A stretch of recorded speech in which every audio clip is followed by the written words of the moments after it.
start with this topic because it's super important. I watched your conversation that was posted 2 weeks ago. Shoot, I'm not going to remember her name's a blonde woman. I don't know her channel, but I just was looking for your most Jenny, recent. maybe. Yeah, Jenny. Yeah, thank you. And one of the things you guys touched on was the role of women in the future, and something that you said. A lot of what you said resonated with me, but something in particular that you said that resonated with me was the role of men supporting the women.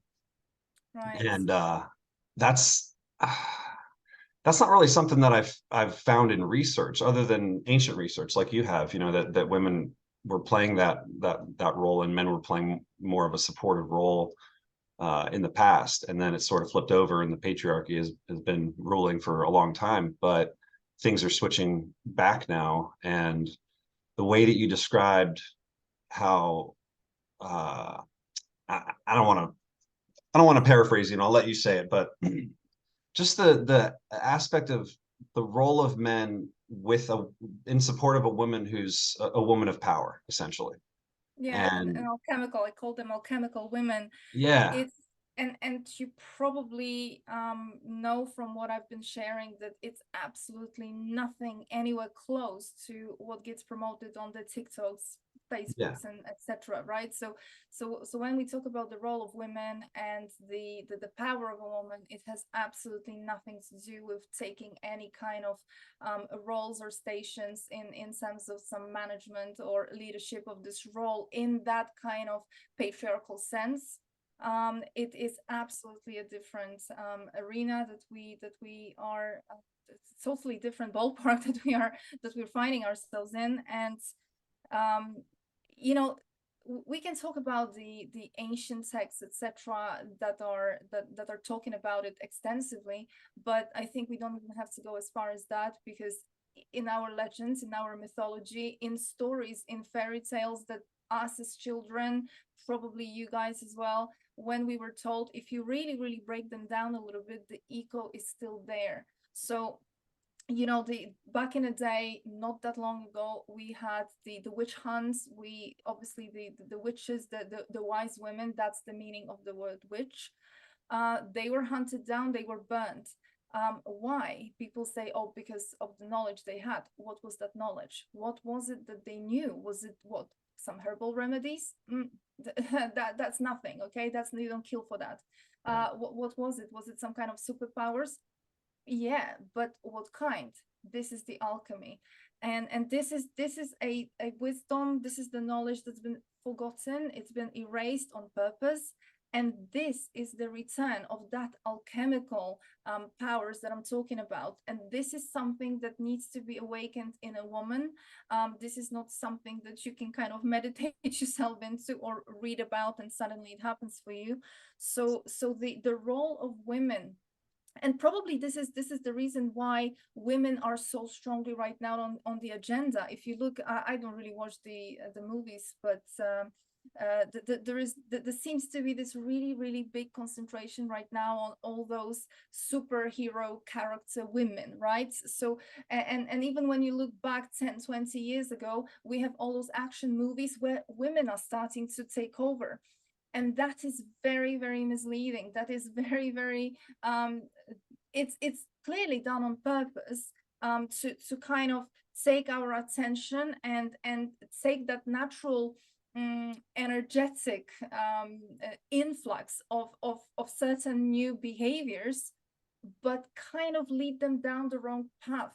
Because women taking on masculine roles, this is not to say that women cannot lead, but this is to say that when women start fighting, start competing, dominating, this is not a feminine type of energy. This is not our nature that we have been best equipped to find ourselves maneuvering within. So why are we pushed into something that's not our domain? This is not our domain to be fighting in MMA. This is not our domain to be grabbing the sword and running and screaming and fighting. This is not where our natural birthright and those kind of skills and abilities that we as women are equipped with. This is not where they lie. So we have been for many years in a very canny agenda, we have been pushed out of that element, as the establishment obviously knew that this is the kind of time that's coming.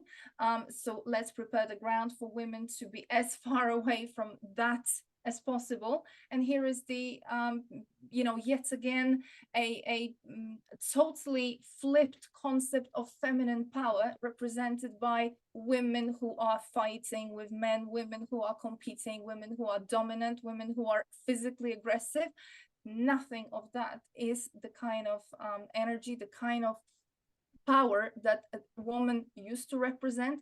And this is exactly when back in a day, the reference for women was coming from. It was in honor of what truly is feminine and what truly is hers, including the fact that she was able to recognize that, and she was able to cultivate and really use it. Okay, we're not talking about just some random behaviors or some knowledge of remedies or healing or those kind of abilities. We're talking about alchemy, and alchemy not understood the way it is in this mainstream alternative world, understood as in let's turn one element into another.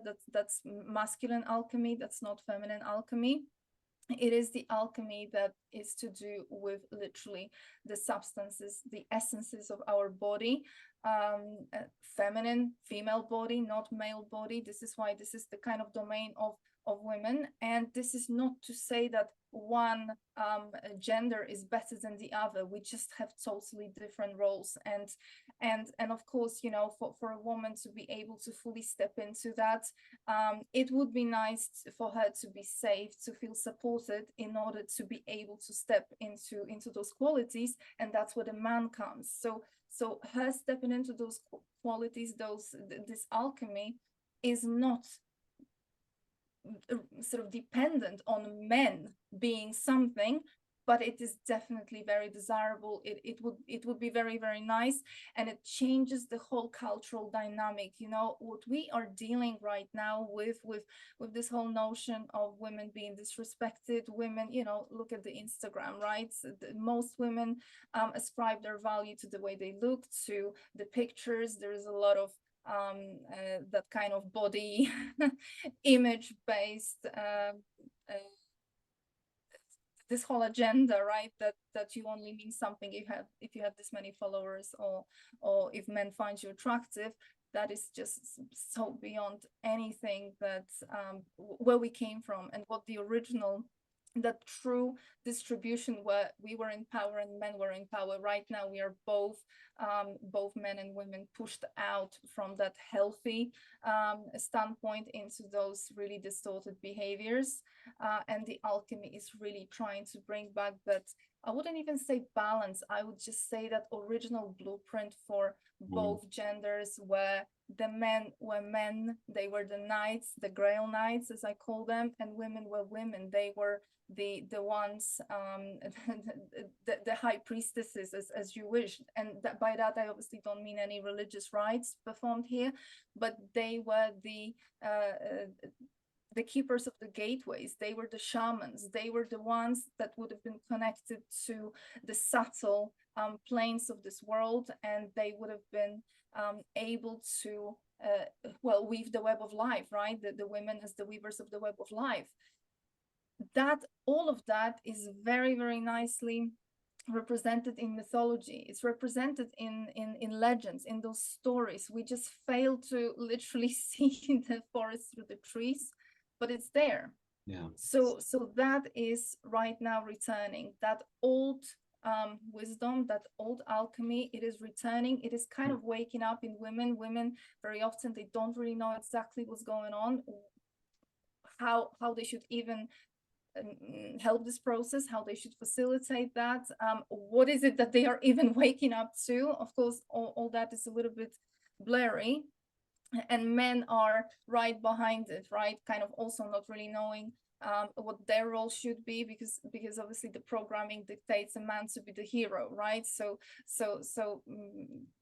and we know that the easiest thing to do would be to just stand up and fight, which is what the establishment wants, because then they can come in with the tools that they have to introduce tyranny, and the game is over. It's even easier for them then.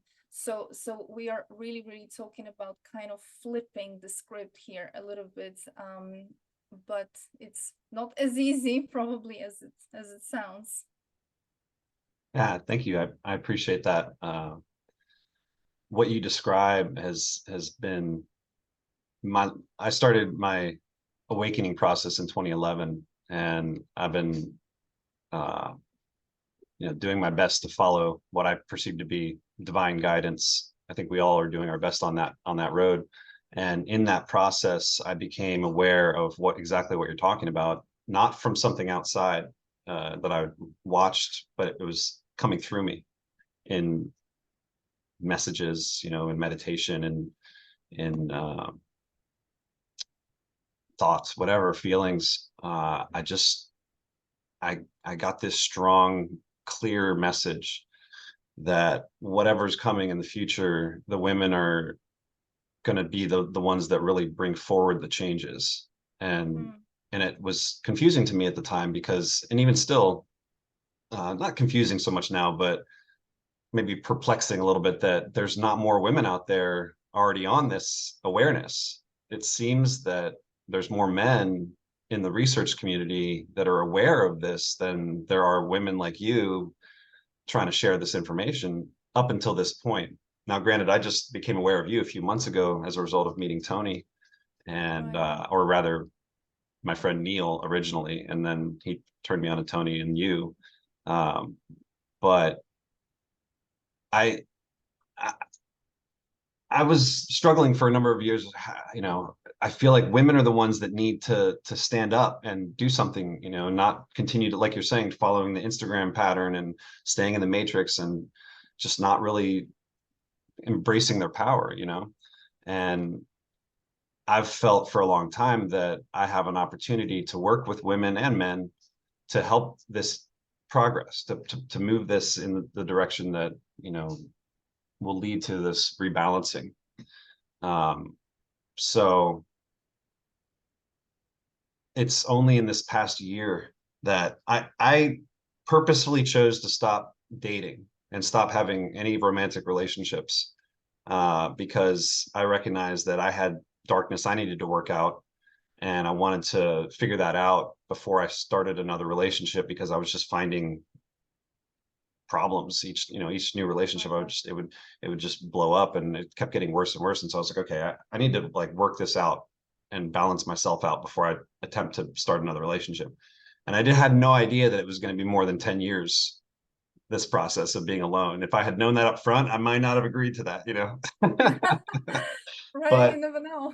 yeah, the longer I went into the process, the more I was convinced that I would never actually have another romantic relationship, because I felt like my relationship with spirit was becoming more than I could find in a romantic relationship. And I've never been as happy as I am today as a result of that, the burgeoning of that spiritual relationship.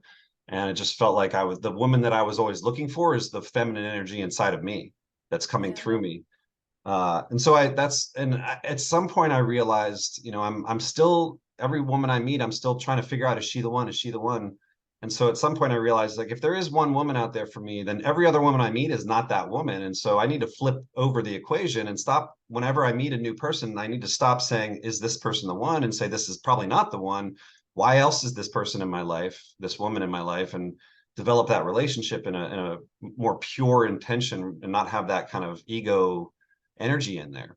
And when I started doing that, that was 3 or 4 years ago, things started to change for me dramatically in terms of the authenticity of the relationships with the women in my life. And that's when I started to see their power coming out as a result of my interactions with them. And I was like, okay, I get it. And then this spring, actually last August, I met a woman and we became friends. And then this spring we started dating, and it has been the most remarkable experience of my life because of what we're talking about here, because she was already on the path of discovering her power and reconnecting with her energy. And the result of us coming together for both of us has been this incredible launch of this relationship of her being a woman of power and me being there to do my best to support.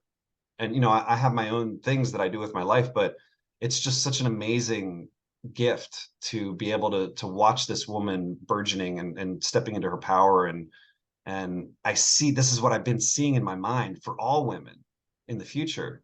And it's, for me, it's this great gift to have this amazing woman in my life now, but it's more the dream that I've had of women stepping into power that I'm seeing in front of my eyes now. And that's given me more inspiration. And synchronously, I become aware of you and some other women that are stepping into power in this time. And it's got me really optimistic about what's coming, even though, and I think they say, the night is darkest before the dawn, right? Whoever they are that said that. But, Right. but I think things are probably going to get very, very dark over the next several years, maybe through 2030. I don't know. I stopped trying to make predictions a long time ago because every time I made a prediction, Right. it was not correct. So that's not my skill. But I think, and not, I do watch the superhero movies too, and I do see a pattern that uh, the flip over when the heroes save the day, it doesn't ever happen until the moment when all hope is lost. And I think that's an important element to the human evolution of stepping into our power and waking our abilities back up, is an aspect of surrender to the divine, not surrender to the enemy, where we just recognize, like, I'm doing my best, but this is bigger than me. And I have to accept that it's going to happen. If it's going to happen, it's going to happen beyond my ability to make it happen. Uh, and it's at that moment, often in movies and stories, that when we just say, I'm here and I've done my best, and now I guess we're going to lose, then some sort of external amazing thing happens that flips it over and the good guys win, every time. Yeah. And The so I same, think the that's what's same, coming. that's the same theme in fairy tales, pretty much, Yeah. right? Like it looks like everything is lost, and then it's literally one person, or one event changes the outcome. And it's quite interesting that you've mentioned women stepping into their power, and why isn't there more? Why isn't it more of a sort of grander process? And that's quite an interesting thing, because I think we have to ask ourselves, what does it mean for a woman to step into her power? Mm. I think that this expectation that it should be maybe more visible, or those women should be more visible, and it should be more of them, that's actually that's more of the masculine way of doing things, right? So the funny thing is that women who are truly in their power are pretty silent. Mm. And of course, I can come out and I can say about a lot of things, but most things that I do, nobody knows about. Mm. Okay, I don't discuss, I don't Mm. disclose. I just held an event here in the Arctic in June, and it was 13 of us, the magic 13, that's just how it worked out. And we did not share the sort of details of this event, how it went, what we did. There were some pictures taken, very little, very limited. I've not really shared that. Part of the sort of transformation of these women, some pictures from their own transformations were taken, and that were shared, if the lady was okay with that. But the content of what was done, of what was shared, was not actually disclosed. So you see, I think that we might be perhaps approaching this from a bit of that usual angle, that you need to be visible. You Mm. need to, you need to be loud. People need to know about you. And of course, there is a bit of an element of that if you're kind of trying to spread some knowledge, fair enough. But when you actually go and do things as a woman, at least as a woman in her power, um, nobody knows. Okay, the witches, they used to live in a house in the middle of the forest. People were afraid to go there, right? That's how the story goes.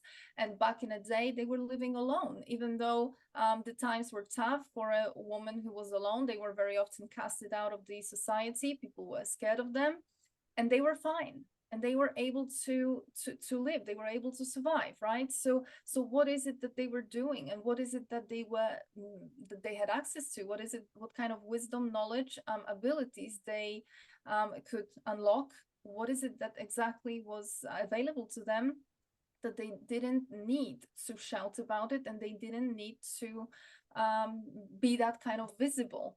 And this is sort of the same I think principle that we have now. I don't really think that there is so few women that are stepping into their power. And of course we can talk about the new age hijacking the ones that maybe are on the edge of, you know, self-discovery, and perhaps would have gone down this route naturally if it wasn't for this deception. But I would say that most women who are really, really finding that essence again, connecting to that alchemy, they probably will never be the ones that visible.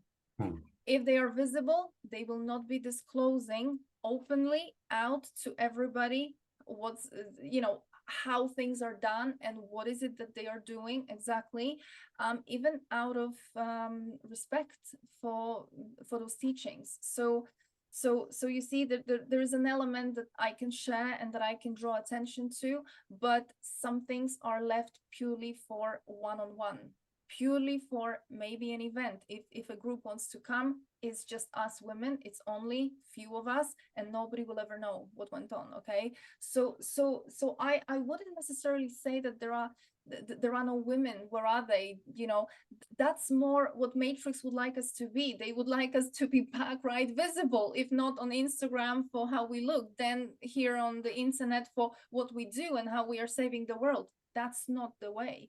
If that would be our motivation, then we would have failed immediately.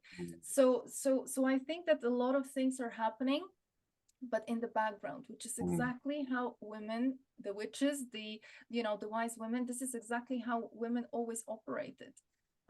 So this is more of that kind of domain. This is not to say that we are to be in some background. We are not to be recognized as women, because like you mentioned at the beginning, right, before patriarchy was ushered, we had a bit of a different social and cultural system where there was very clear reverence to women, and we can see that in archaeology. We can see that through the mythology that was pretty much reversed. So you know, every mythology of every culture is based on heroes raping maidens, hero raping goddesses.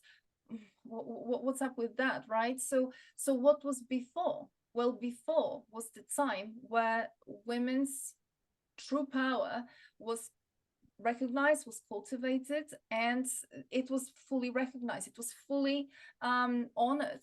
And it still was not the kind of society where women would have been taking any level of pride in that.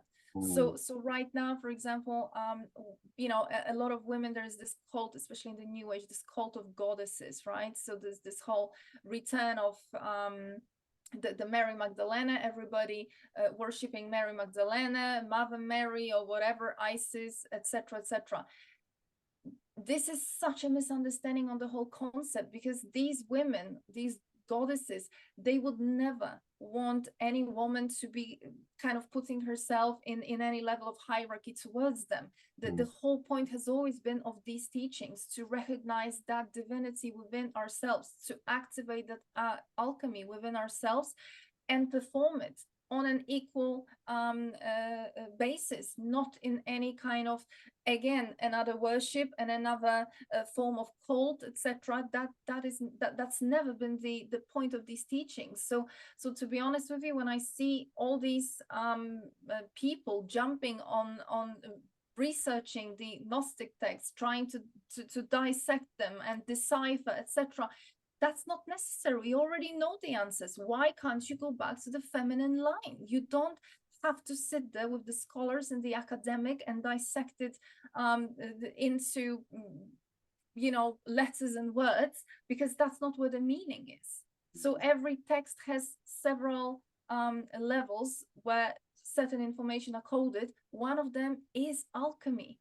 But barely any of those scholars, academics, researchers are aware of the alchemy. If you don't know the alchemy, you will never be able to decipher the meaning of these texts. So they are very often taken literally. And then, yes, we end up with people fighting on the internet over whether Jesus existed or not, and you know, what's a virgin birth, and laughing that off without even deeper understanding of what is the alchemy behind it. Why is it called a virgin birth? Well, alchemy. What are the teachings of Jesus? Well, these are disguised teachings of the feminine line, but of course, due to the patriarchy, due to the timing, well, you could have been promoting the feminine line teachings. You had to disguise it. That's what was done. So I think that we have to kind of approach the topic from a little bit different angle. Women are not even expected. It would be even against the nature to be trying to seek some kind of recognition and be shouting off the rooftops, this is what I'm doing, look what I'm achieving, look what kind of powers I have. We don't talk about it. We do our thing. What obviously, you know, I can come out and remind women and share with them, but mostly I would invite them into that kind of one-on-one dialogue, which is what I do,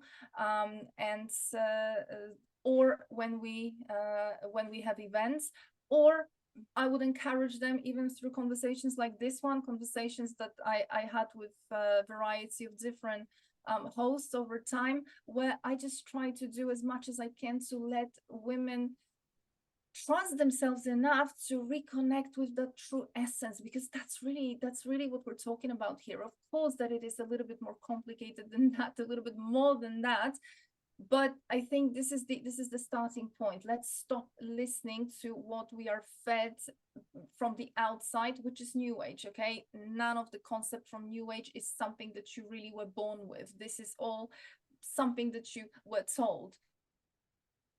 The manifestations, all those kind of things, this is what we were told. This is not something that we were born with.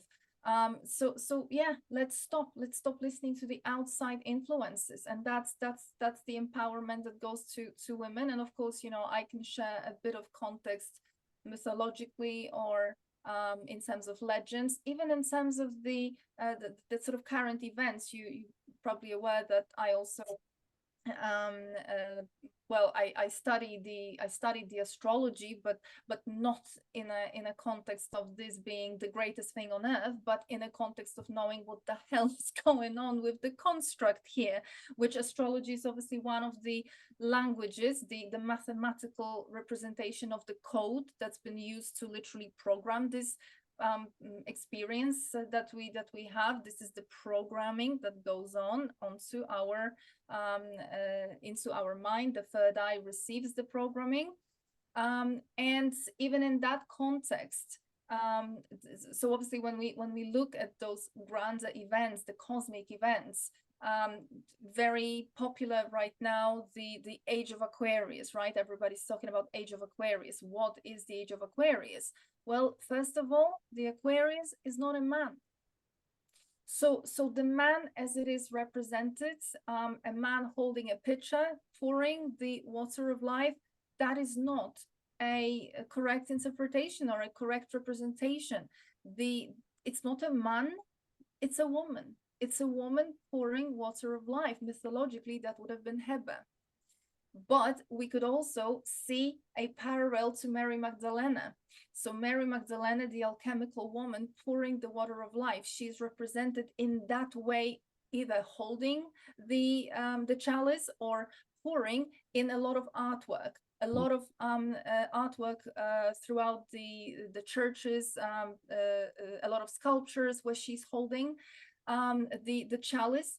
And the chalice is obviously the Holy Grail, right? This is the symbolic representation of the Holy Grail being the womb of the alchemical woman. So Aquarius, the age of Aquarius, is literally as simple as this is the time of the return of an alchemical woman to activate her vessel again, right? To pour water of life. So what are we talking about? This is exactly why all the indigenous cultures talk about this time. The Indians here up north as well, those cultures are also pointing that right now is the time of a sort of great change where the humanity has a chance to well, either unfortunately go down the really dark path, or walk down the path of golden age. But this sort of decision point, or perhaps the choosing of that golden age path, it is something that women are playing critical role in. And this is where the alchemy comes in, because this warfare that's right now is playing out, this is not going to be won by sword and gun and knife and demonstrations and etc., which I know that a lot of people believe that that's what's needed. I know that a lot of people believe that that all we need is for everybody to say no. But what are the chances of everybody to say no? We know from the past 3 years that it's not the highest chances of people understanding what's going on, right? Yeah. So why can't we appreciate that perhaps there is another way, a way that is a little bit less bound to action and a little bit more bound to that less tangible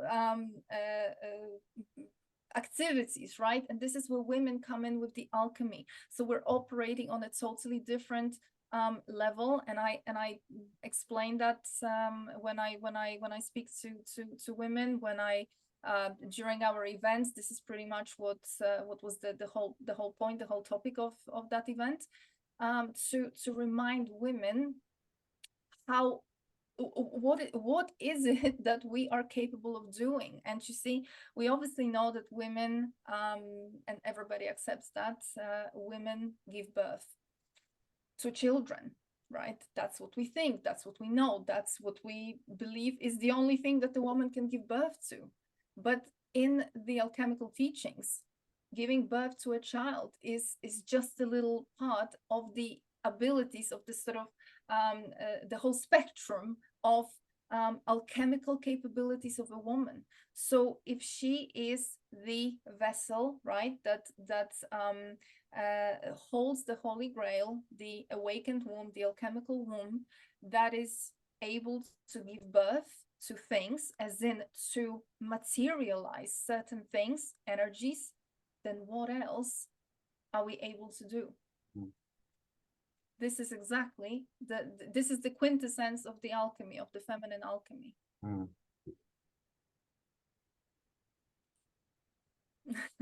So a little bit, you see that from our side, this is a little bit quieter process. We don't have to do it on Instagram. We don't really do it on TikTok. We do it when nobody's watching. As soon as you started explaining that, I felt it. I was like, oh my God, she's on it. Like I mean, not that I could have said it, you said it, you know, but when you said it, I was like, yes, okay, thank you for the reminder there. Thank you for the clarity, because for the woman I'm seeing, she struggles a lot with the conflict between the masculine programming and her feminine intuition.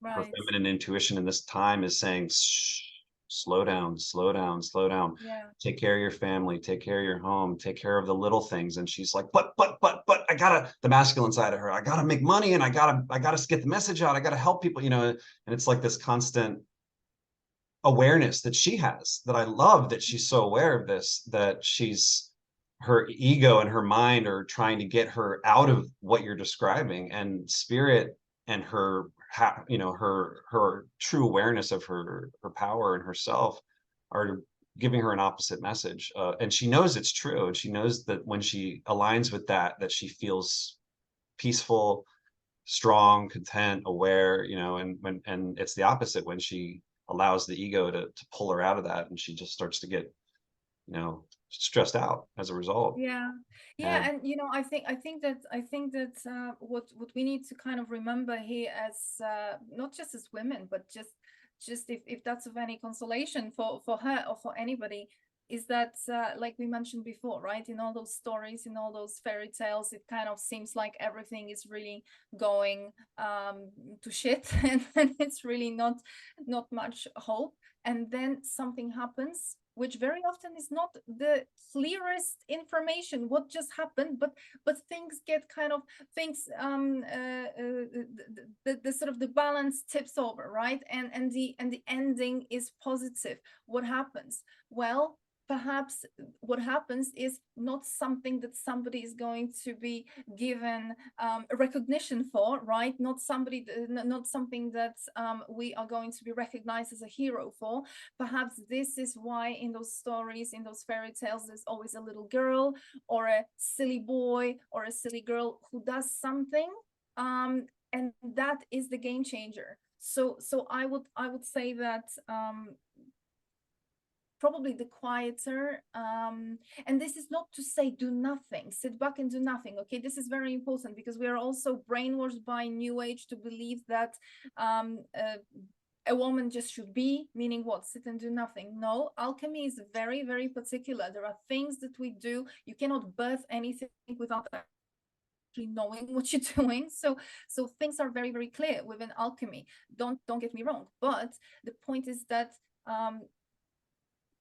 just because you may not be known, just because the world may not recognize you as some kind of figure of influence, or perhaps somebody who organizes these workshops, those workshops, this event, that event, that has nothing to do with your impact.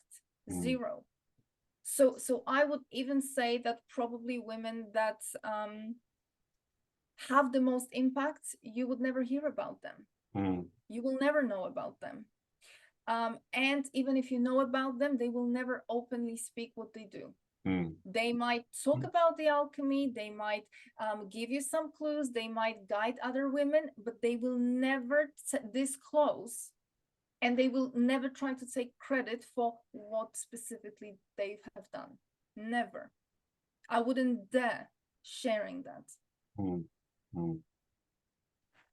So I think it's plenty of those women, and again, like you say, the programming is so strong, right? That if you want to mean something, then you have to get out there, then you have to do something of impact, which means you have to be visible, you have to be recognized. It's quite the opposite. The impact, the power of the feminine does not need that kind of recognition, right? And you as a man, you probably know that too, that the woman that shouts the loudest doesn't mean she's the most attractive, right? It just means that she shouts the loudest. That's it. And for my part, engaging my own feminine energy, that's what you just described has been 100% true for me in my journey, that it's the things I do that no one else knows about, that I do because I'm feeling guided by spirit to do them. And I'm not talking about them. I'm not telling anybody, oh, look at me, look at how great I am because I did whatever. No. It's that ruins it. That destroys the beauty of it, and it destroys the magic of it to speak on it. Of course, there are times when things become known, and it feels amazing for me as a man when those things do come back around, because someone did see what I did and wants to tell me how important that was for them, not even something I did for them necessarily, but what they witnessed me doing for, with someone else or for someone else. And it's like, wow, it feels amazing to feel that appreciation, but that's not why we're doing it. We're not doing it for the accolades and the appreciation. I'm doing it because Spirit's saying do it. And I'm doing my best each day to listen and stay present and not be lost in thought, because if I'm lost in thought, I'm not hearing the messages that are coming through in the present moment. And it's only in that moment that I can take that action. Because it's as simple as, like, there's an old lady trying to cross the street or whatever, and I can choose to help her, or I can choose to be lost in my phone and not even know she's there. And so if I'm present and I see it and I take the opportunity, I'm not doing it so someone else can say, oh, you're such a nice guy for helping. No. It's straight on TikTok. Right, exactly. Oh, look, there's no.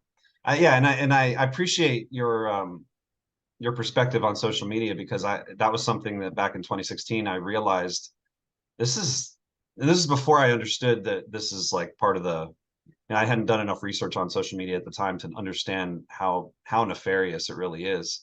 But I just felt guided to get off of it completely. No social. I mean, I have YouTube, which is technically a social media platform, but Facebook, Instagram, TikTok, all those. I'm just not interested in participating. And then later I found out, wow, like the level of ugh, it's dark energy, very dark energy. So Absolutely. But you see, you said something very interesting, and I think that we probably tend to forget that, or maybe not appreciate it that much, that most people, and it's so sad, most people have been driven to be so disconnected from that something more, from that spiritual side of them, which is, it should be so integrated, it should be such a natural part of us, but we are so disconnected from it. Most people are so disconnected that when they try to flirt with that side, it becomes the kind of event that you want everybody to know, right? So this is why it becomes this thing that, oh, I should make it known, or it should be noticed. Look, I just did this, I just did that, I just healed someone, I just helped someone, I just, well, I always like to go back to the indigenous people, which I think throughout the years they probably kept that highest level of being, probably the closest to the highest level of advancement, whether that be the indigenous people of America, or here where I live, people very, very close to nature, or Polynesia, Far East, wherever we look. Those people, there are shamans there, the medicine men, medicine women, they have their customs, they have their celebrations, ceremonies, etc. But whenever they do those things, they never look for any kind of for anybody to recognize them for that, right? They just do it because it's an integral part of them. yeah, Why can't we reconnect to it like that? Because yeah, that's what it truly is. Why we are literally, the more um uh, noise we try to make around it, the more we really, really only prove and show that this is so foreign for us, that we have to make a big woo-ha around it, right? So why can't we just be silent about it, be quiet? Because that's a part of you, that's natural. You don't tell anybody when you go and take a shower, right? Or when you do whatever, when you breathe, that's a natural part of you. You don't have to make a big deal out of it. Why do we make a big deal out of something that's also our nature? yeah, Because we've been so disconnected, we've been so driven away from that, and so disconnected that now it becomes like a virtue signaling. Well, look what I've done, look at me here. yeah, Well, actually, again, not quite. yeah. Well, and to what that made me just think about is why we do that in the first place, why we seek attention. And it's, it's ego driven. It makes us feel good, of course, to have people tell us that we did a good job, or to have people, shower us with praise. But but if we keep it to ourselves, because for me, when I've kept it to myself and I've not shared, and I've done it because I saw an opportunity to develop myself spiritually, and that was what spirit for me was saying. This is how you want to, you want to come closer to me. This is an action you can take. And I take the action, and no one knows about it except for spirit. And then later, something else happens that I recognize is the thing my ego was looking for, is that praise. Some other event occurs that is amazing for me or the people around me. And I realize this is the kind of way that, for me, spirit is showing me that praise that my ego was looking for in that previous action, that it didn't get from some sort of external other person. But what I do get in its place is this amazing, much larger form of praise from spirit, because my life has become more beautiful and more amazing as a result of Right. following and doing and not talking about it, that I'm getting actually more than what I could have gotten if I tried to make it about my ego.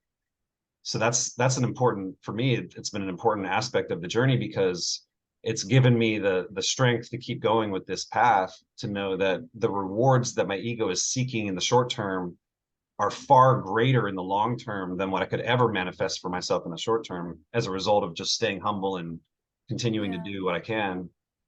So Yeah, and I think that as you sort of live here, and you experience more of this matrix, things become so clear.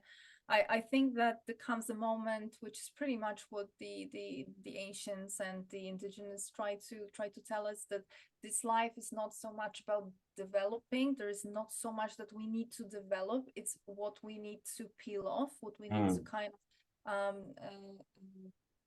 strip away from us. So all those programs, all those false beliefs, all those concepts that we have entered into, including of course all those spiritual developments, needs that we have to go to a workshop for this, or we have to go to a course for that. All that is just a programming. So it's almost like, how do we strip away from that and be bare and be naked? And naked means literally that spiritual, back to nature. It's back to ourselves. There's nothing that we have to get to pursue. It's what we have to take off to return. This is pretty much what it's been like for me. And when I live in the Arctic up here.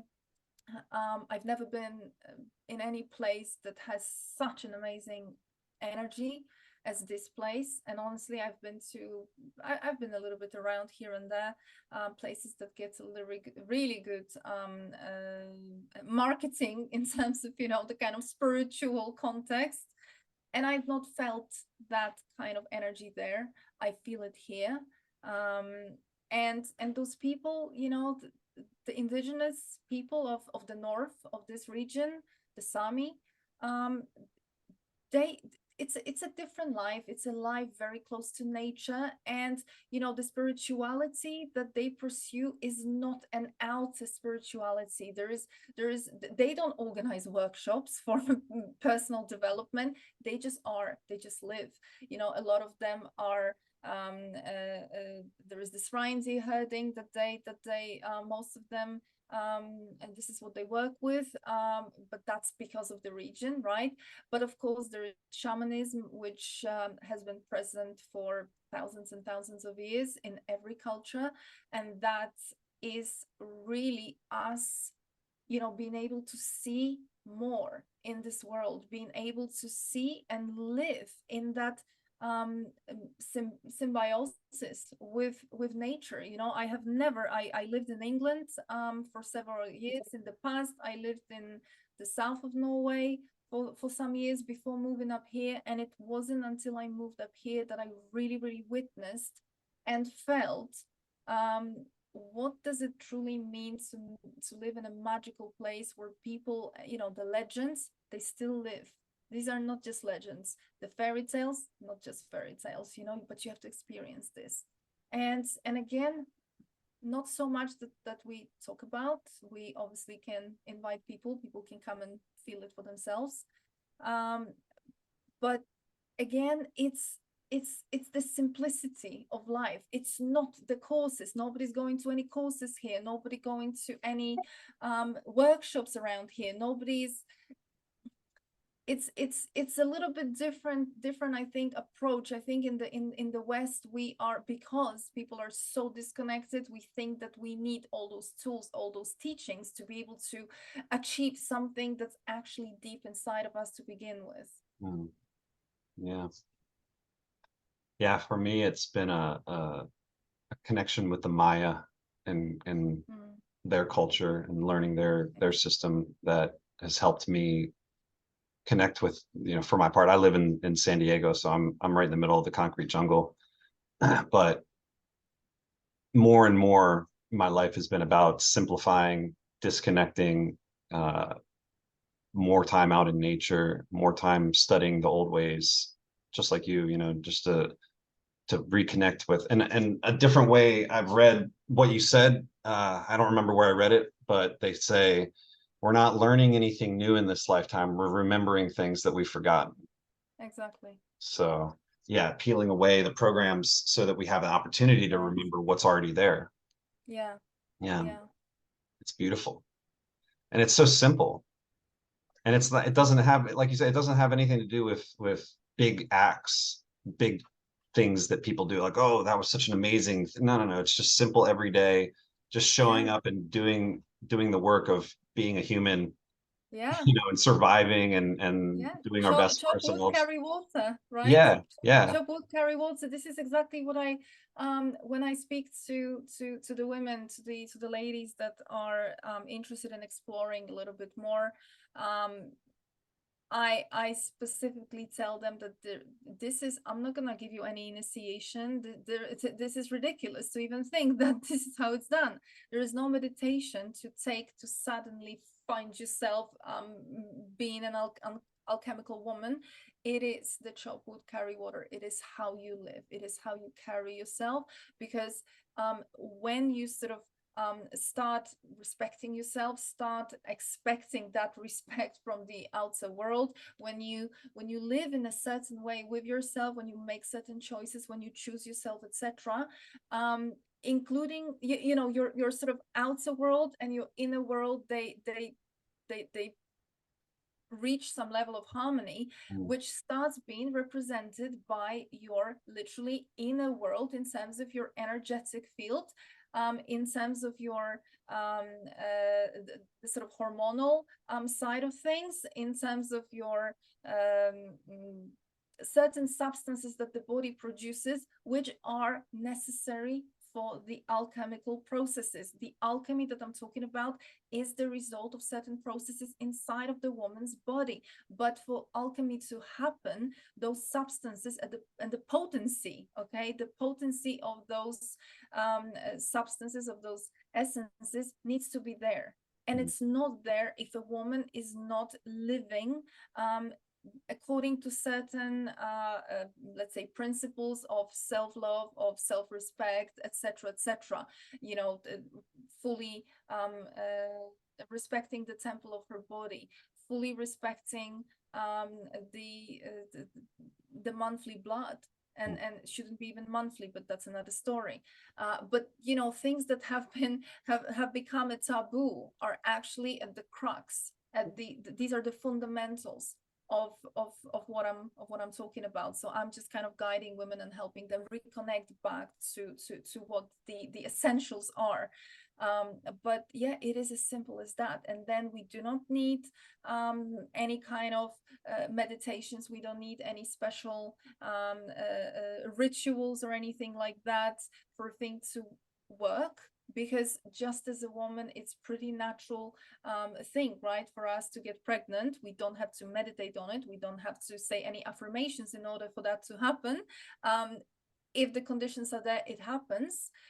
Just the same way other processes are working. But unfortunately, the system, the way things have been running here for hundreds and even thousands of years, basically blocked certain processes, or perhaps they created conditions in which women fell into a trap whereby unfortunately those processes have been stopped. This is the time to restart, to reactivate that. Thank you for that. I want to be respectful of your time, because I know we've been talking for an hour at this point, but you just provided me the perfect segue to another topic. So if we could touch on it, and if you need to go, just let me know. But what is a big, maybe the most important part of my work personally is an awareness of the biggest possible picture. I like to call it the 30,000 foot view. When you're on an airplane, you're looking down, you can see the biggest picture possible. And so, and this is something I spoke with Tony about when he and I chatted. And I speak with people about this all the time, because I think it's really important, is to consider the darkness, consider the evil, consider the program, consider all of these things within the context, again, stepping further out. If we imagine that the programmers run this reality, whatever that represents, they've been programmed by something. If you step back far enough away from, if you imagine their level of control as a bubble, and you go outside of their bubble into the greater universe that the creator manifested, I align with the perspective that the creator manifested everything. The OG creator, the God, whatever you want to call it, spirit. I call it spirit, great spirit. something created this entire universe, as far as I'm concerned. I don't think it's a random generated, I'm not an atheist. So, and I believe, I don't believe, I know that that creator is a benevolent creator. Pardon me, there's a trash truck coming No, up it's all back here. good. Can't hear anything. Okay, good. Thank you, technology, for editing out sounds I don't want there. That this is a benevolent creation, this place. And the picture on your website, in the about page of your website of where, I don't know if that's close to where you live or just a picture of Norway, but oh my God, it's No, one no, of the most no, it's beautiful. It doesn't around the even look corner. real. It doesn't Yeah. look real. It looks like, that looks like a painting that somebody, it's just Yeah. so beautiful. And there are places all around me.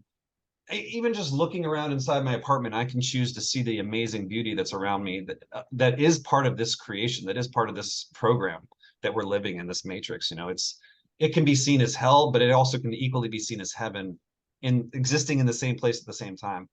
And I perceive that the creator created the programmers, the archons, Wetiko. I call it Wetiko because that's the perception the Native Americans have of the devil. And I love that idea, the way they described it. Not just the Native American, the North Americans, but in Central America and South America, they have the same concept of Wetiko, which is just another version of Archon or the devil or Yaldabaoth, all the jinn. They're all talking about the same thing. Those who control us, the rulers, the evil ones, the serpent, whatever. They were created too by this creator that is a benevolent creator. I know that's true. And so I have chosen to align with the perspective that they're here to serve a role for a benevolent purpose, even though what they're doing seems to be evil and attempting to keep us from growing. I feel that the role they're playing is to provide the resistance that we need to reconnect with spirit. And I love to use the analogy of the caterpillar turning into the butterfly, because, and I actually should probably research this to make sure it's 100% true, but I've heard it so many times from so many different places that I'm assuming it's true, that when a caterpillar is breaking out of the cocoon and it's now transformed into a butterfly, but it's not actually out of the cocoon yet, it starts to push itself, it breaks the cocoon and it's starting to push itself out of the cocoon. And the process that it's undergoing as a result of that struggle is it's squeezing itself. There's liquids in its body that are being squeezed into its wings, that once it's pushed itself out of its cocoon, the wings have the strength to allow the butterfly to fly. So if you see a butterfly struggling to get out of the cocoon and you break the cocoon apart to help it, it won't ever be able to fly. Right. Because it hasn't had the resistance it needed to go through that struggle of, and I love that metaphor as a explanation for why humanity struggles the way that we do, why we have the challenges that we do, why we go through the darkness that we do. It's a necessary part of the process of our evolution. To what end, I don't know the answer to that, but I know that it's a benevolent outcome. And so when I started my waking up process, one of the pieces of that beginning was a documentary that I watched where they were quoting Martin Luther King, or they were playing a speech that Martin Luther King Jr. gave, where he's quoting Jesus, and he's saying, maybe I should say she's saying, that we must love our enemies, even our enemies. We must, in order, like, it's the spiritual truth that in order to have this benevolent outcome, we must find a way to love our enemies too, as we love ourselves. So fundamental teaching, right? And so I thought, okay, well, how am I supposed to love this horrible, evil stuff? And what does that even mean to love it? Just to pay lip service, like, oh yeah, I love it. It's great. But no, to love it the way that I love romantically a woman, or the way I love spirit, to truly embrace this. How am I supposed to embrace something that seems so evil? That was the struggle I started with. And I had to eventually project out into the future a place where I now love this thing, this evil. How did I get there? And reverse engineer back. How did I get there? And the way that I did that for myself is to imagine this benevolent outcome, that imagine the devil, and we perceive the devil as this horrible, horrible, bad being that we want to just get away from, don't want to have anything to do with it. but actually the devil is playing the role of like a double agent, that he's actually the ultimate good guy, that his job is to press us down so that we'll wake up. If we don't have the pressing down, we won't wake up, right? And he knows this, or she knows this. And so that they're playing this role willingly, stepping into this role. Again, I don't know this is true. This is just my theory of how do I find a way to love this being because they seem so horrible. Oh, maybe they're not actually a bad, evil thing. Maybe they're playing the role of evil because they know if they don't play that role, no one else will wake up. And so that's the idea of the devil falling first, being the first angel, Lucifer falling. And again, I know I'm talking about a patriarchal version of the story, and that there's another way of looking at this story from a feminine perspective, but just speaking on it from my reverse engineering, of how do I love Right. this energy, and remembering that the energy, whatever it is, the evil, whatever it is, it was created for a purpose or multiple purposes by this benevolent creator that loves us unconditionally. And so that's where I realized, for my part, for my journey, and why I organize my own website the way I do, it's stages, and it's discovering this energy first. We have to discover that there's a thing there that is influencing us. And then inevitably, once we discover it, we confront it. And that doesn't usually work out well for us when we try to confront evil. It like you said earlier, that's what they want. They want us to fight and resist, because then we're engaged in their program instead of stepping outside of it and taking it to a different place. And that the result of that confrontation and ultimate, perceived failure leads to love. Love as the resolution. Martin Luther King said it, Jesus said it, everyone, all the Right. teachers say it. Love is the answer, right? Mm. So how do I find a way to love this evil energy? And that's where I realized it's serving a purpose, so that we can wake up, that humanity can wake back up and move forward. And that once we do wake back up and move forward, that it has now served its purpose, and now it's back in balance, instead of it being this seemingly horrible, evil world that we're living in. Now we're back in a place of harmony where it's balanced again. And that's a necessary stage of the process of this journey. Call it the yugas, call it the precession of the equinoxes, whatever this cycle that we're going through. The age of Pisces was about going into the darkest part of the cycle for the purpose of waking back up, and that the result of the waking back up process is this control system that manifested to push us down further and further until we wake up. And if we don't wake up, we become slaves. So its Mm. job is to wake us up in that way. Well, I think that there's obviously a lot of mind processes that are going on there, and the feminine line sort of says that everything from the neck up is redundant, so avoid that. Right? So Sure. this is why the back in the archaeology, 30,000 years old figures, 20,000 years old figures, Venus like figures were found, where these voluptuous women like feminine figures, and no head, or the head disproportionately small in comparison to the rest of the body. So what were they trying to tell us? They were trying to tell us disengage the mind, because the mind is the playground of the gods. That's why it's called the mind control.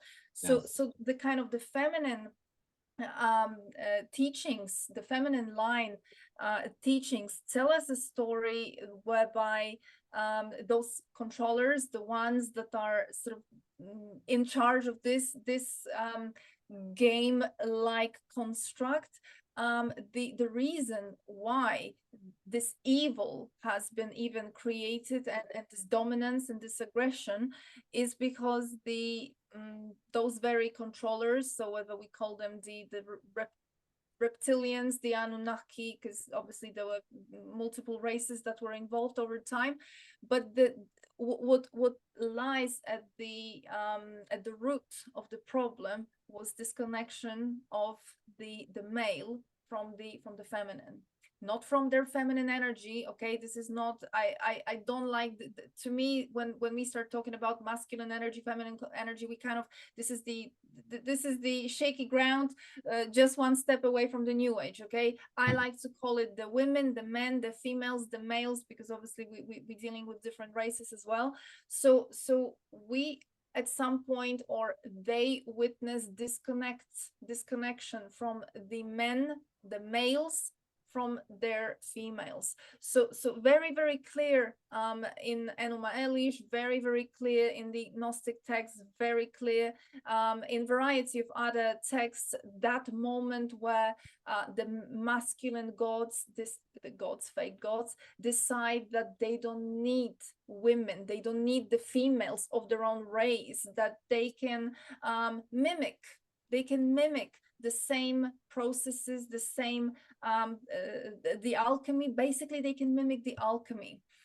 So they don't need them. This is how the this is why they start taking the ambrosia. This is why they start drinking all those substances, because actually they find out very, very quickly that they cannot mimic, they cannot get the same result. They can at best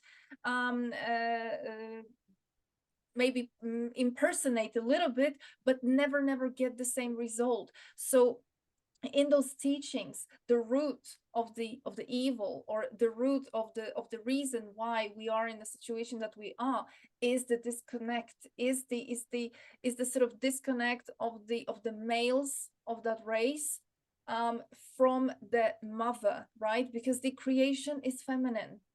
It is feminine. Yeah. I have not yet seen a man that gave birth, okay, and don't get me started on the nonsense that's going on these days.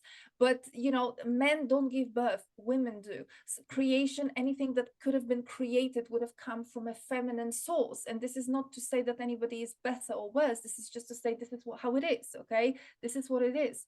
So when they've decided to pursue this hegemony, when they've decided to pursue this dominance and aggression, they've disconnected from the feminine.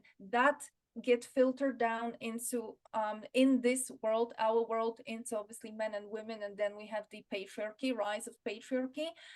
So the women that would have been taught, the human race women that would have been taught or would have practiced some of the alchemy, they, over millennia, over centuries, they were losing access to that, they were losing connection to that, which would have been obviously playing right into the hand of those archons.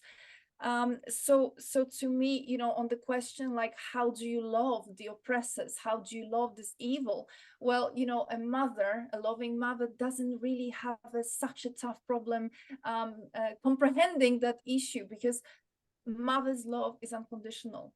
So even when that child that she has is really, really a bad child, really naughty, really misbehaved, and perhaps starts to act out, you actually know that this acting out and all those terrible behaviors are a result of lack of love. The child is screaming for love.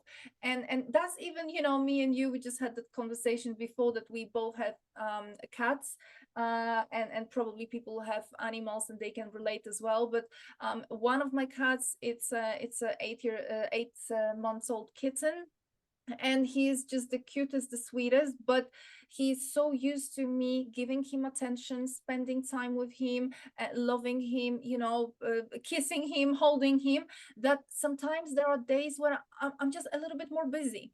So I do not have that capacity to give so much time to him that he's used to. And what happens in the evening, he starts attacking my feet, or he starts being a little bit naughty. So this is, this is an immediate feedback telling me I'm gonna misbehave, because the love is a little bit on the lesser side today, right? So this is as simple as that. Whenever we see a child misbehaving, the first question is what's happening? Is this child abandoned? Is this child not given enough attention, enough love, etc., which comes down to that feeling, right? Which comes down to that very emotional charged reason. So emotionally charged reason. So to me, is it really about forcing yourself to feel something that you perhaps don't feel? Is it the perspective? Perhaps in feminine alchemy, women don't fight. Women don't fight with those aggressors. What they do, they transmute certain things. They perform alchemy on the energy. They perform alchemy to literally remove the very fabric of this matrix, raising, I don't want to call it in this new agey way, but hey, the easiest way, raising vibrations, whereby certain behaviors, certain beings just cannot function. They cannot exist. So there is no direct action against them. There is no fighting with them. There is no war upon them. No, it is just a side effect of us as women, as mothers, okay, universal mothers, not physical mothers. Nobody needs to have children here. Universal mothers, literally birthing love. This is what women do. This is what we are here to do, okay? On the highest, the grandest level, a woman's highest calling, highest job is to birth love upon this plane, because this plane is barren. This earth has been rid of love. This is why the situation is the way it is. So I don't really have to force myself so much to think, how do I love them? Do I love them? Do I not love them? This is what it is. This is the situation. The way to fix this situation is just the way you fix the situation with a misbehaved child or with a misbehaved pet. You pump love into them, you give them what they are desperately crying for. That's how you fix it. So this is a perspective of a woman, obviously, but this is something that I am deeply, deeply connected to. I don't find myself every day thinking, do I love them or not love them? I just kind of understand certain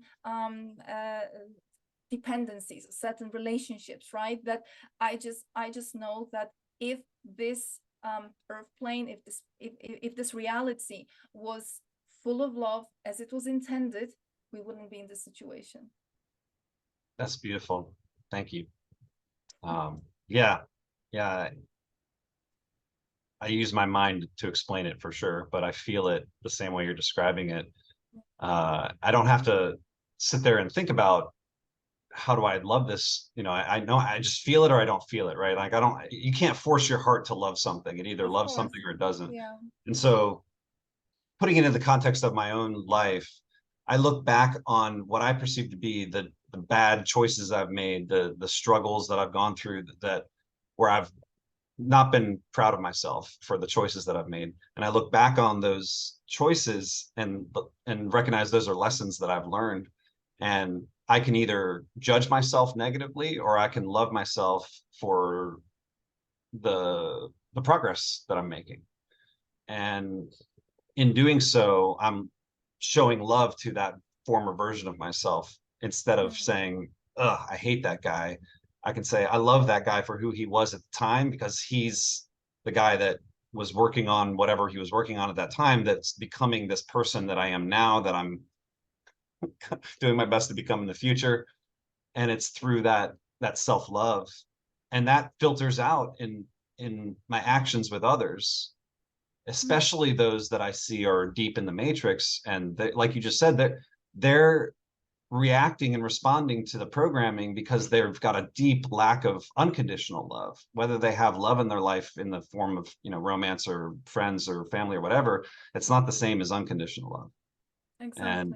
And so, yeah, I mean, that's to me the answer to everything is the Greeks call it agape, right? Like just unconditional love. And yeah, and I think that one of the biggest reasons why we struggle with this concept of unconditional love is because we are trying to perceive it as an emotion, as a feeling. But actually and this is teachings of the Sophia, teachings of Venus. Love, especially unconditional love, is not an emotion. It's a state of consciousness. It is literally the way we relate to one another. It is like a state of being. It's a state of consciousness. So this is not something to feel as an emotion towards another person. This is something to exist in as a state. So right now, I think that the prevalent state of consciousness is dog eat dog, as I always say, and let's step on each other's faces to get ahead. While you know, unconditional love is a totally different game, and this is a consciousness, this is a way of operating based on compassion, empathy, support, understanding, inspiring each other, you know, fully accepting each other. Is that the case? Not really. That's why we are so, I think we struggle so much with the concept itself. But again, hey, lack of love, right? Women are here to birth that. Yeah. And I know you've spoken before about this wave of energy coming from the galactic center, and how it's, you know, it's either already here, or we're getting the beginning of it, or it's on its way, whatever the case may be. To me, it's a wave of unconditional love that's sweeping over the planet. Yeah. And I Yeah. think What is that's that energy, right? I mean, what is that energy? And you see, this is for if somebody's listening to it who doesn't know me, I'm surely not any new age background, any nonsense like that. So when I talk about influxes of energy, etc., which of course can be echoed in those narratives, I'm an engineer by background, so I like to research a little bit, or at least find a bit of a proof that what is happening in the metaphysical is really reflected in some way in the measurable world. And you know, the energy that you've mentioned is obviously an energy that has been detected by variety of stations, whatever they are called, measuring the cosmic radiation, cosmic energy, influxes coming in. But not only, this is also energy that seems to be emanating from the inside of the earth. So they can measure that. And the interesting thing is that over years, it seems to have started or kicked off around 2017, which is not an accidental date. So 2017, and this influx has been rising exponentially. So this is not some kind of continuous you know, nothing special happening, just some energy flowing. No, it seems to be every year exponentially larger and larger. So when they started to track down where is it coming from, it is coming from the center of the Milky Way galaxy. And what's in there? Well, the black hole. Interesting, because they also tell us in an official narrative that the black hole is where the whole life originates from, right? All matter comes from the black hole. This is like a birthing ground. Yes, it is. It's the womb. It's the womb of the galaxy. So what kind of energy is that? Well, this is the kind of energy that is actually melting the matrix, the very fabric of the matrix. It cannot do it on its own. It's an energy, so it's like a potential. So this is where women come in with their ability to what?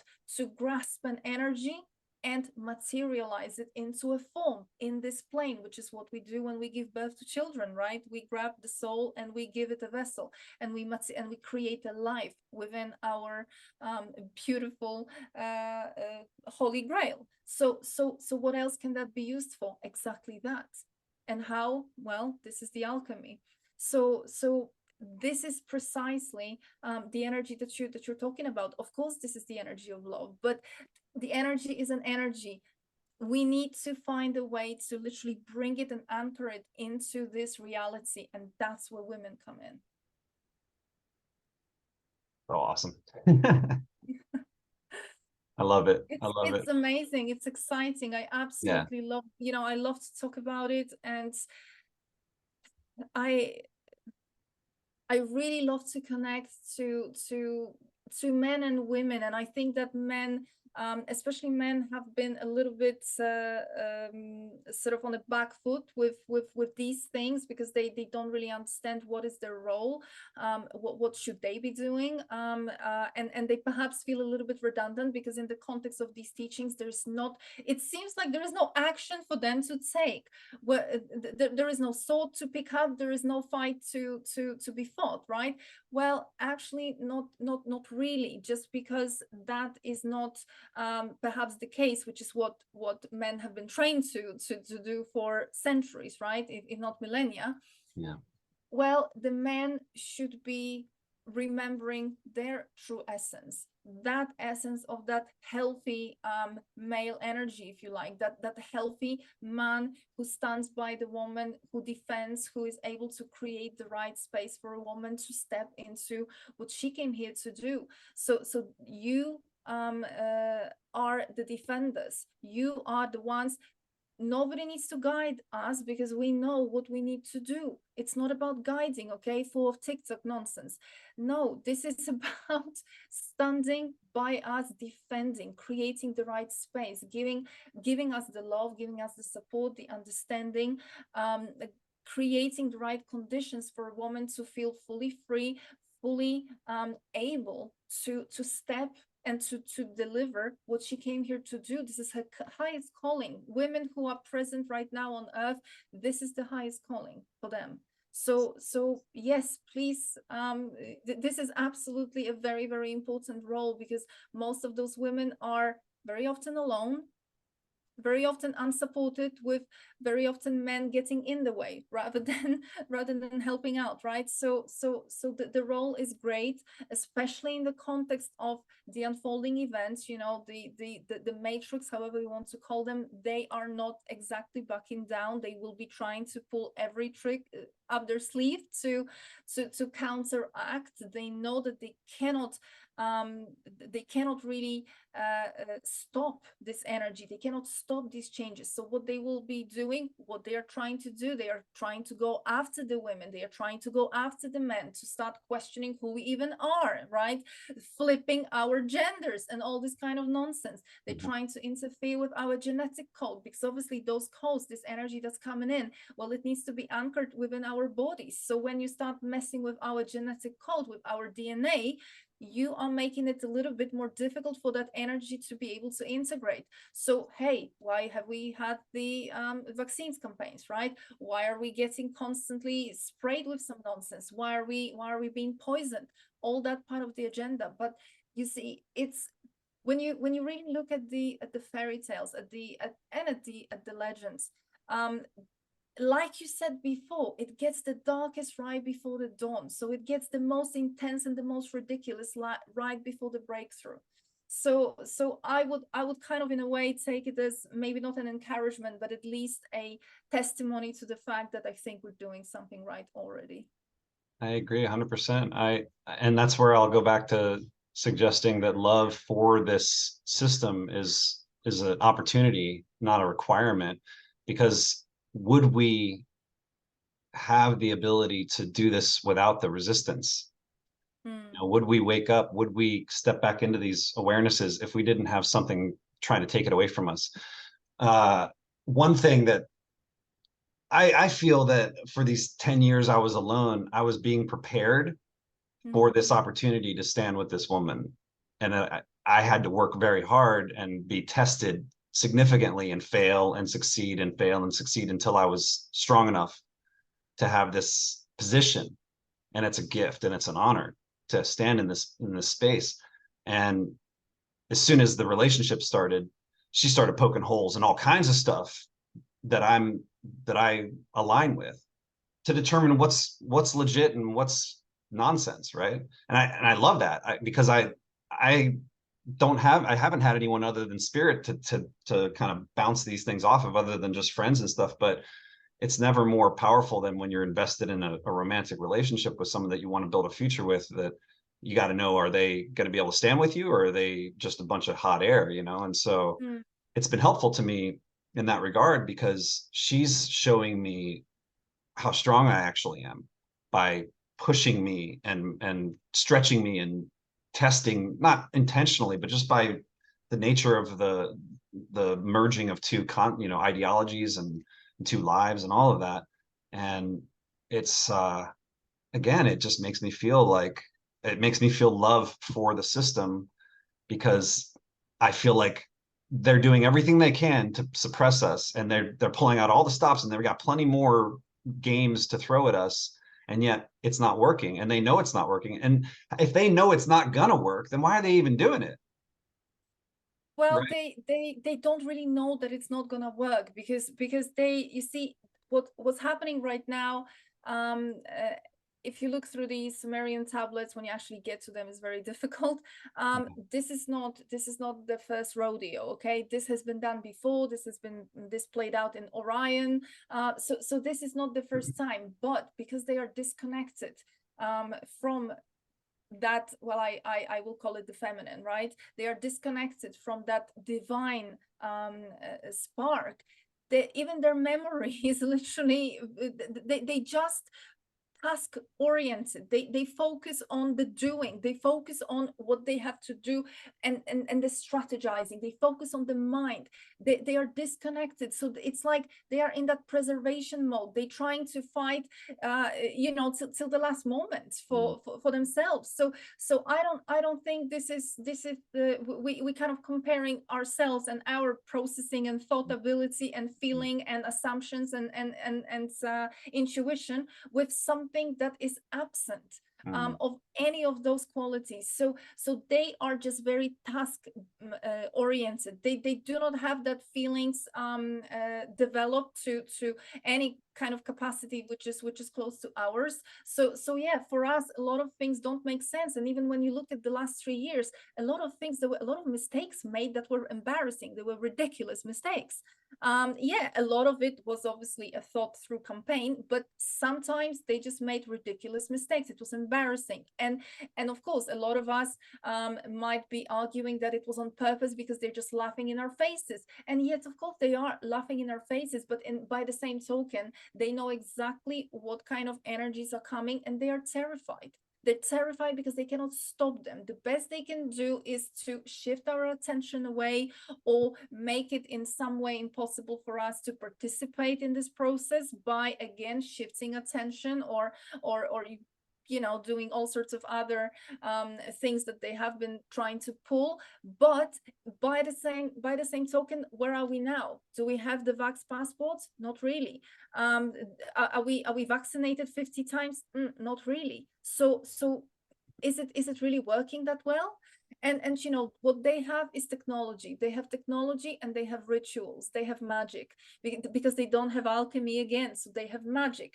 So they have been pulling those rituals, they have been pulling the magic, they have been pulling the technology, but that's all they have. That's where it ends.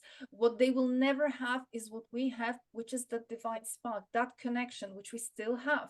And that intuition, that energy is pouring through us, but not through them. So in a way, it might seem like they're a step ahead of us, but they kind of really not. They just have a great advanced technology to be literally calculating like a great computer, 5 billion options at a second. Okay, great. Are they winning? No. I don't think so. Well, and thank you for that. There again, I feel agape love, compassion, empathy. These are feelings that come through me when I think about what you're saying.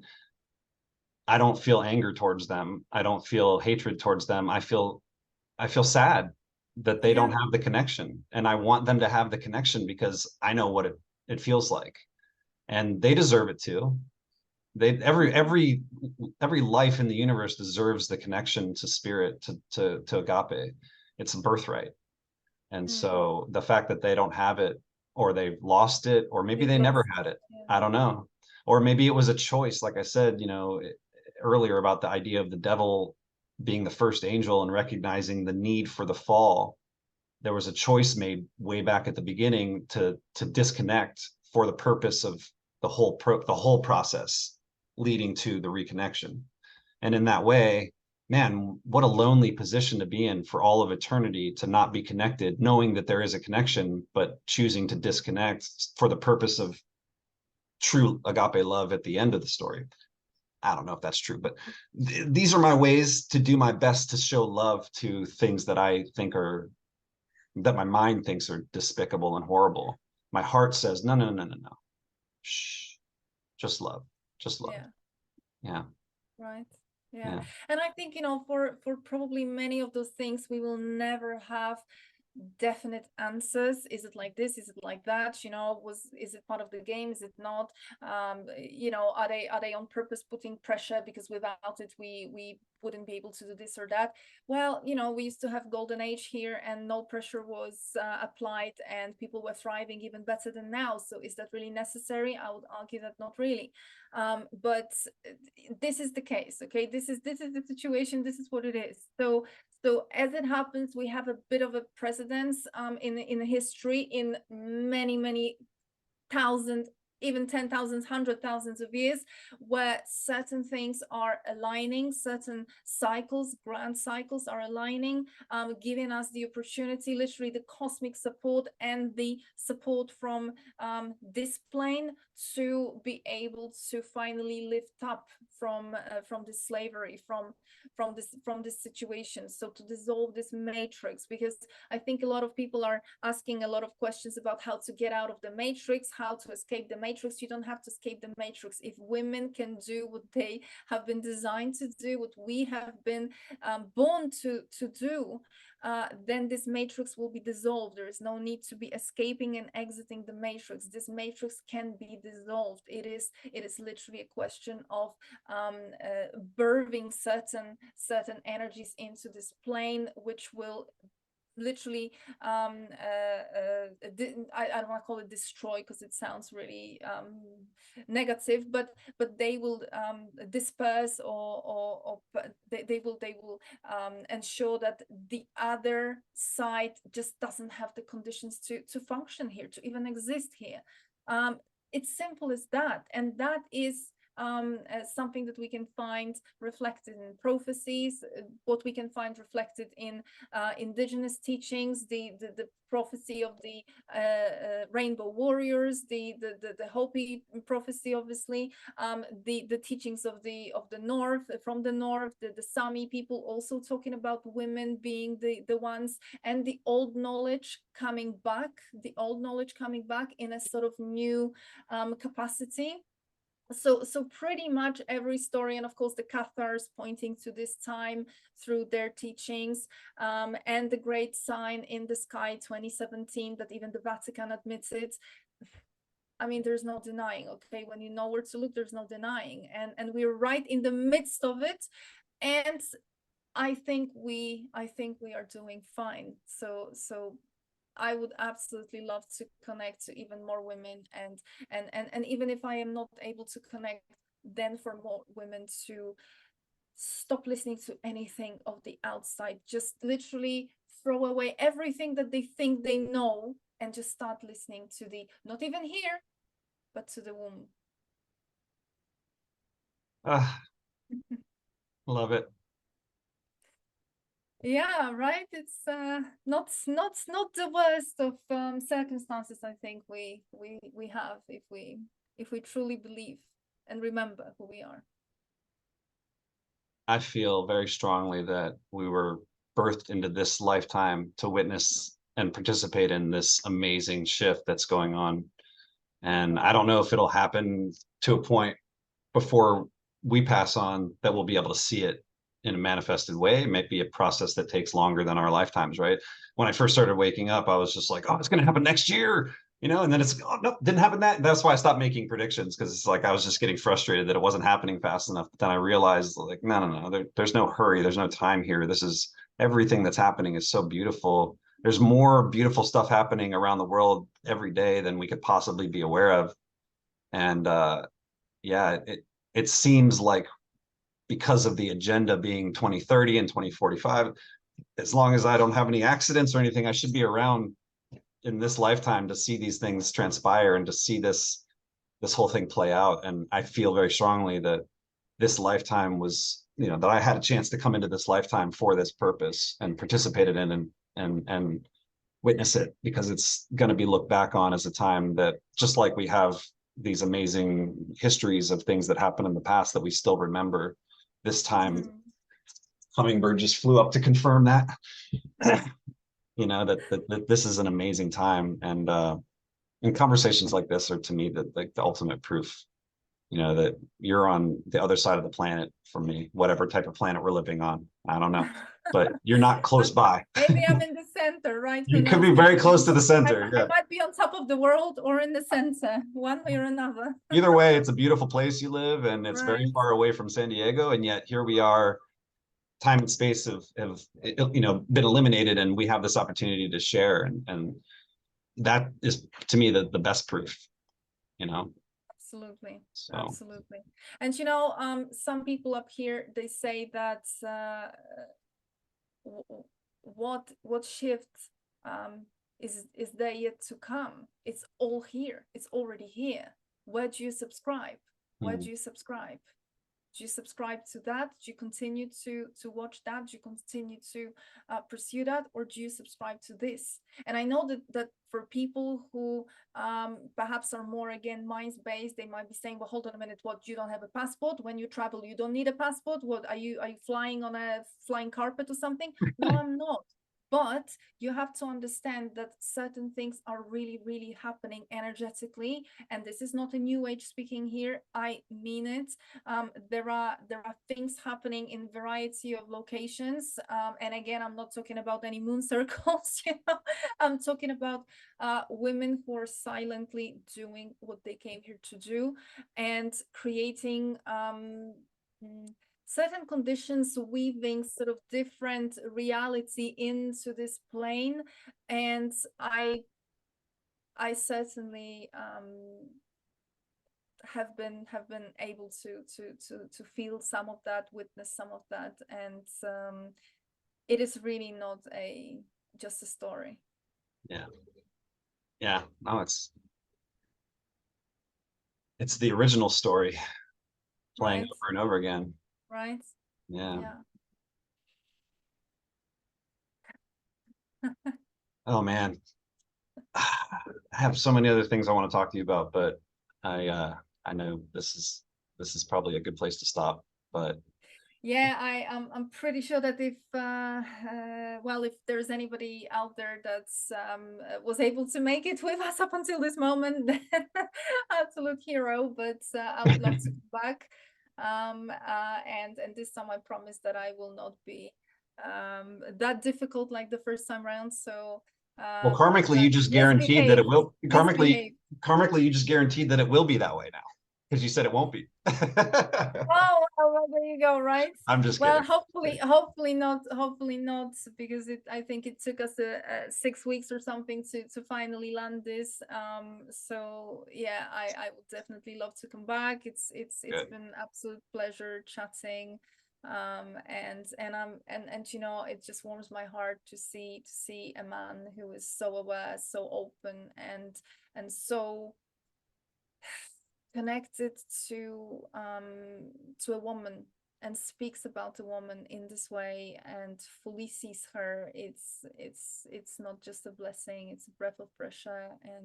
And this is this is that promise that we can really, really have that cultural shift back back to, I think, our more natural selves, both as men and women, which I think it was, this is how it was intended. It was never intended to be so degenerated the way it is now. 100% agree.